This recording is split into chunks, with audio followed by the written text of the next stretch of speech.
விக்ரவாண்டியில இருந்து விசில் வினோத் தான் வந்திருக்காரு. அவரை தான் கூப்பிட போறோம். வாங்க விசில் வினோத். எச்சி மூட்டு உட்காரு. என்ன ஊஞ்சலா கட்டி தொங்க விட்டுருக்காங்க. மனசுல அப்படியே படையப்பா நினைப்ப அடிச்சா வச்சுக்க அட்டப்பு தெரிச்சிரும்.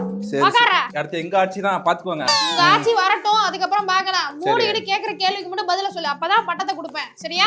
சொல்லுங்க, எப்படி இருக்கீங்க? சூப்பரா இருக்கேன் மேடம். தளபதிக்காக நான் என்ன செய்வேன். என்ன கேள்வி கேட்பீங்களோ கேளுங்க. சிறந்த தற்கூரி அப்படின்ற பட்டத்தை வாங்கிட்டு தளபதிக்கு போயிட்டு தளபதி கிட்ட இருந்து கன்னத்துல ஒரு முத்தா வாங்கினதான் என்னோட கோலே. அவனா நீ? இல்ல மேடம், தளபதி மேடம், எங்க தளபதி அவருக்காக. ஓ அப்படி. சரி ஓகே. அது என்னப்பா விசில் வினோத்? விசில் வினோத்னா விசில் அடிக்கிறேன் பாத்தீங்களா? விசில் சின்ன ஒதுக்குறதுக்கு முன்னாடி நான் வந்து விசில் அடிக்க ஆரம்பிச்சிட்டேன். அதனால விசில் வினோத்னு எனக்கு பேர் வச்சிட்டாங்க. ரொம்ப கன்றாவியான ஃபிளாஷ்பேக் பா.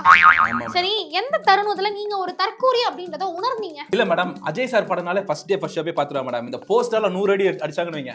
அதுல 100வது அடியில போயிட்டு பால் பாக்கெட் அப்படியே பிரிச்சு அஜய் போஸ்டர் மேல ஊத்துவாங்க பாருங்க. எல்லாருமே ஏன்னு கத்துவாங்க. அப்போ ஒரு ஃபயர் வரும் பாருங்க. அந்த ஃபயர் தான் ஒரு பெரிய ஒரு அடி ஸ்லிப்பா இருந்துச்சுன்னா ஃபயர் வராது. ஃபயர் சர்வீஸ் தான் வரும் பாடி அள்ளி போட்டு போறது. என்ன மேடம் நெகட்டிவா பேசாதீங்க மேடம். அப்புறம் என்னப்பா தற்கூரிங்கப்பா? 100 அடிக்கு பேனர் வைக்கிறதே தப்பு. முட்டாள் மாதிரி அது மேல ஏறி பாலபிஷேகம் பண்ணுவன்ற. 68 படத்துக்கு ஏறி இருக்கேன். ஸ்லிப்லாம் ஆகல. கடைசி படத்துக்கும் கடைசியா ஏறி இறங்கிடுவேன்.